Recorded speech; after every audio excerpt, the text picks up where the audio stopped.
Two former Hellraisers. What is happening, everybody? John Denton here. Lorde's new album, Solar Power, full album reaction. You know how it goes. Uncut on the Patreon. As always, link in description. Guys, if you're new around here, I'm so close to 300,000 subscribers. I'd love it if you hit the subscribe button. Let's go.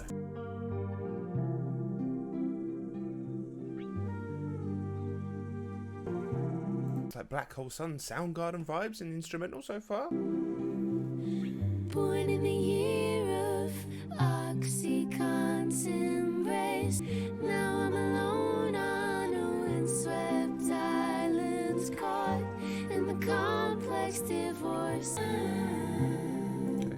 Quite gentle vibes so far. Nice layered vocal. It's talking about some of the anxieties of a kind of like ridiculous trajectory to sort of rise to fame at such a young age. Okay, so nice so far. Arm in a cast at the museum gala fork in my purse to take home. Someone to take your pain for you. Well, that's not me. I mean, the snare's got a nice snap to it. The song's already feeling quite forgettable, a bit middle of the road. I mean, I kind of felt that about Solar Power as well. Keep it going. The sun will show us the light. The sun will show us the light.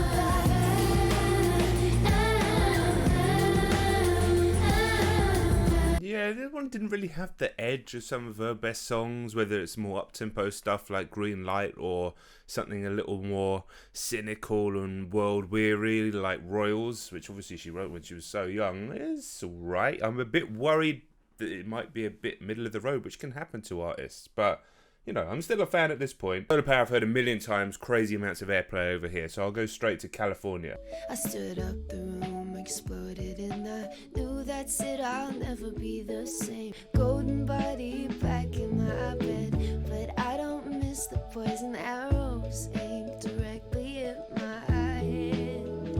Okay, this is more interesting. California love, the one that California love was sunbathing my girlfriends and my baby. Yeah, this song more embodies the kind of personality that I think of when I think of Lorde. You know, it's something just that little bit left field, very consumable music, very easy to listen to, pop music, but something just with a bit more character to it, which I don't think those other two songs necessarily have. California love, the one that California love, the one that California love, the one that California love, the one that California love, the one that California love.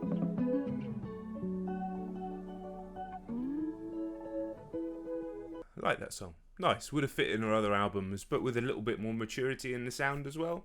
Good job. Now, this was a single, but I haven't heard it. Stones at the Got a Nail Salon. wishbone drying on the windowsill in my kitchen. Well, my heart blood's been burning for so many summers now. It's time to cool it down. The stone at the nail salon. Maybe but the sun has to rise. When it does, we'll divide up the papers. Two former Hellraisers, please. 'Cause all the music you love. Like a song like this, you don't want to pause it, but you know how these videos work. Beautiful texture, the layered vocals, the imagery that she's conjuring up, the kind of sun-kissed, sort of near nostalgia, almost like it's remembering something that was like 8 months ago. Do you know what I mean? Although stuff that happened 8 months ago is fucking disastrous. Not 8 months ago, but actually 8 months ago is January. Nonsense. Last summer. No brain. Just maybe I just stoned at the nail salon.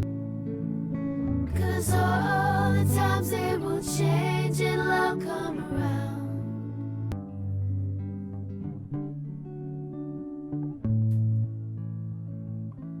certain wit and self-deprecation, isn't there? Maybe she's just stoned at the nail salon, which is why she's off on these kind of flights of fancy and flights of thought.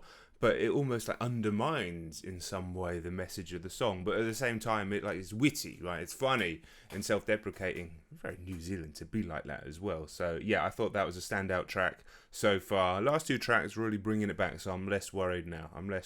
We've definitely got some songs that I'm fucking with. The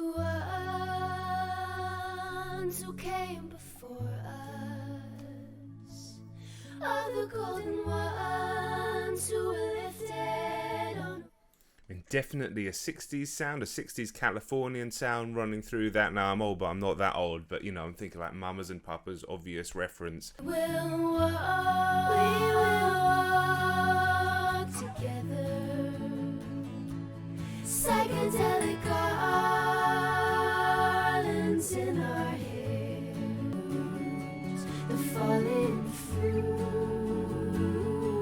the falling fruit.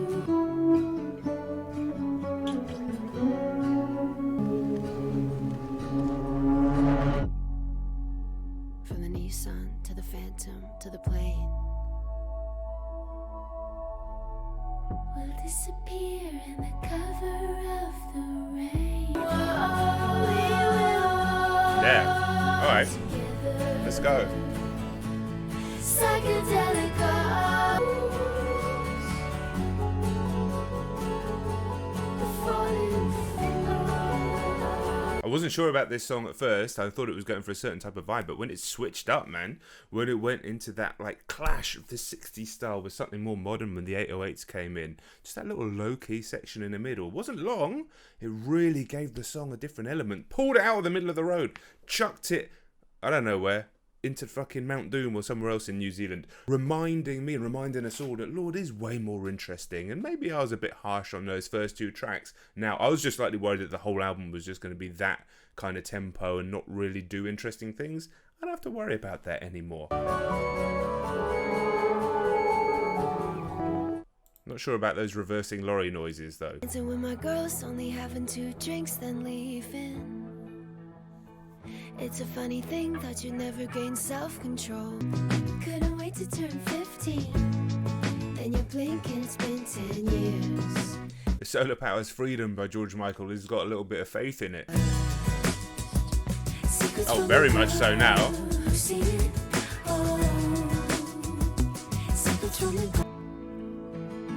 Baby, gonna once, gonna feel the pain for you. You're gonna love again, so just try staying open. And when the time comes, you fall. So I'm taking this rather than secrets to us from a girl who's seen it all. She's talking to her younger self, her 10 years prior self, her 15-year-old self, about what she's seen. So she isn't coming with the like arrogance almost that I've seen it all and I can tell you everything. She's far too intelligent to say something like that anyway. But more interesting that she's talking about this and then her perspective on the world right now. Such a good writer. Visions, all your mystical ambitions, they won't let you test from a girl who's seen it all. Secrets from a girl. I think the secret I want to know is how the hell did you eat those 10 wings on Hot Ones without even flinching? That was phenomenal. Your emotional baggage can be picked up at carousel number 2.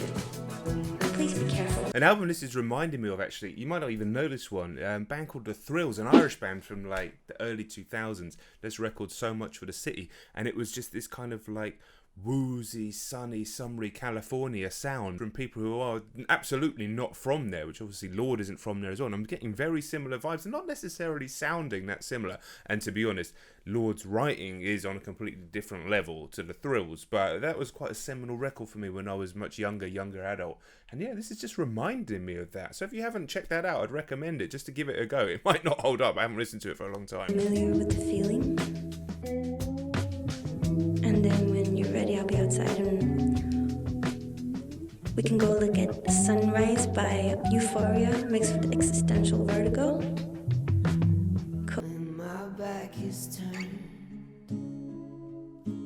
a flick of the lights in the world. Lana vibes on this one straight away in the sound, and then she's talking about a guy with silver hair. So it's just like, I always associate anyone who's talking about an older man like that, like Lorde. I thought I was a genius, but now I'm 22.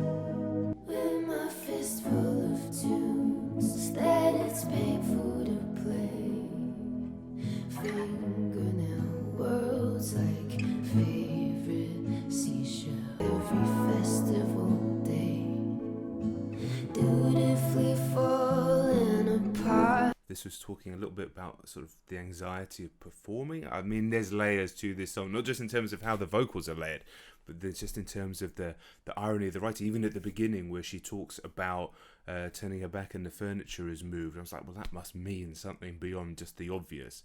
So yeah, definitely stuff to unpick in this song. But man, I think this has been a very, very, very strong run. I think already we're looking at a strong album. Even if the last 5 tracks shit the bed, it's still going to have good tracks on it. But you, with your toe slashes your ear. The man with the eye. We've been through so many hard times. I'm writing a love song for you, baby. Yeah, I'd love to know a little bit more about that song, man. If you know a bit more about the context, what she's speaking about, if there is multiple meanings, it was very straightforward, that last line there. Please do just let me know in the comments. Dominoes, I'm hungry. I heard that you were doing yoga with Uma Thurman's brother. See you smoking marijuana. You used to do the most cocaine of anyone I'd ever met. Just another phase you're shooting on through. This is like an Olivia Rodrigo song for grown-ups. You got to pick into the meanings a little bit more. It's not quite as relentlessly savage as her songs either. But yeah, I mean, I'm liking it. Musically, yeah, it's okay. Don't get up.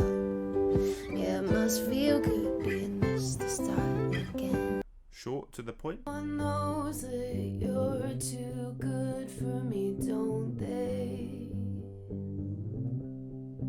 Now I'm not alright, drinking in the dark. Take me home tonight. Feels like specific references to her previous albums, right? I mean, Amber Light as opposed to Green Light, not talking about staying up all night drinking. I'd hope the honeybees make it home tonight.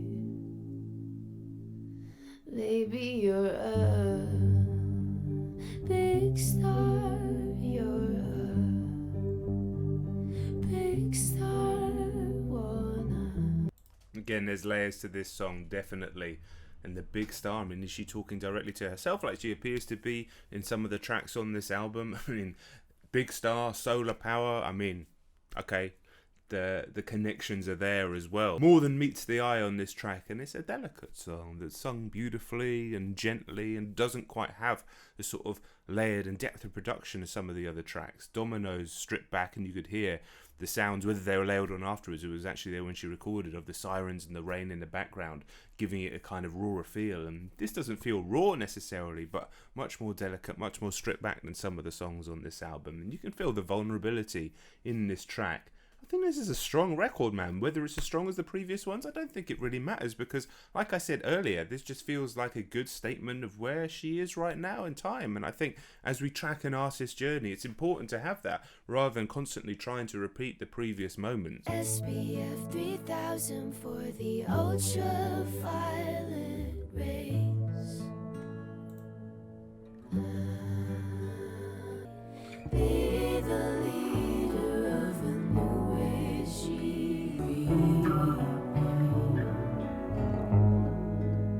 Yeah, quite a little moment in there. I wasn't quite too sure exactly what the point of that track was, but it was short and sweet. Okay. Can't seem to fix my mood. Today it's as dark as my roots. If I ever let them. Ladies, begin your sun salutations. Transcendental in your meditations. It feels like a lot of swipes at kind of fake and forced spirituality and that kind of whole culture that you have on Instagram, and you can definitely see that from Solar Power and some of the stuff that she was saying. I know I haven't listened to it on this listen, when she was saying I'm a prettier Jesus. Now in the context of the record, that makes a lot more sense than the kind of crazy line that it was the first time I heard it.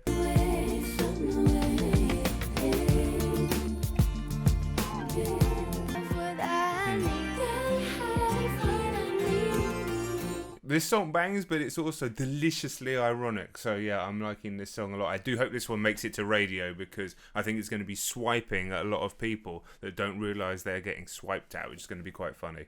Let's go. Please begin your sun salutations. Pluto and Scorpio generation. Love and light. You know there's going to be yoga TikToks using this music as the background when she's actually taking the piss out of those people. Not proper yogi people. You know the people. We know the people.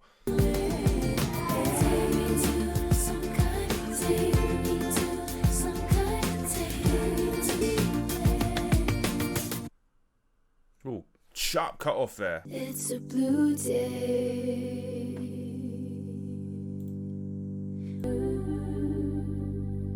Doing the same thing.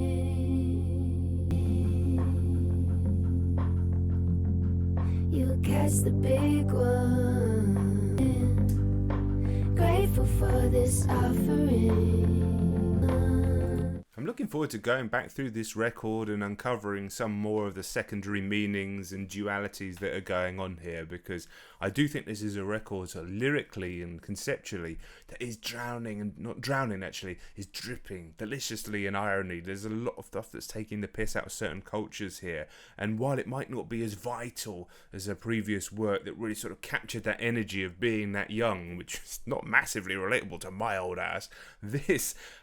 while, like I say, it might not be as sort of musically vital as those records, I think conceptually and sort of lyrically and self-reflectively, I'm finding it even more interesting, because I'm just too far removed from the age that she is, especially back then. Because remember, I only listened to those records in the last 12, 18 months or so. When she was a girl.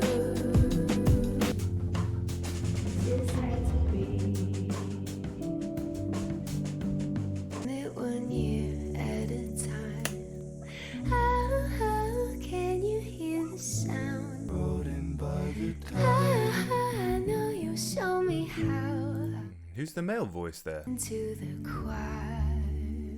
Yeah, that last song kind of just washed over me, and I think I enjoyed the record overall. Asked you guys about doing scores at the end of the reactions. Overwhelmingly positive that you wanted me to. Now bear in mind, this isn't a final score or anything, it's just the first reaction score. My first reaction score that I'm feeling is a 7 out of 10. Looking forward to going back through the record again, getting further meaning, seeing how some of the songs connect. Keen to hear your thoughts as well down in the comments. Remember, Patreon for the uncut reaction. Do subscribe if you're new around here. Let's get that 300,000 soon. I'll catch you all very soon.